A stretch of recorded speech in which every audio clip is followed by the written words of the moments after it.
ఇదే నా పల్లెటూరు, ఇదే నా తల్లిగారు. మా ఊరి పాడి పంట రాములోరి దీవెనంట.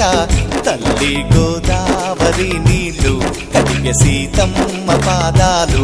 ఊరంతా హాయ్ హాయ్ హాయ్, మనసంతా హాయ్ హాయ్ హాయ్. ఇదే నా పల్లెటూరు, ఇదే నా తల్లిగారు.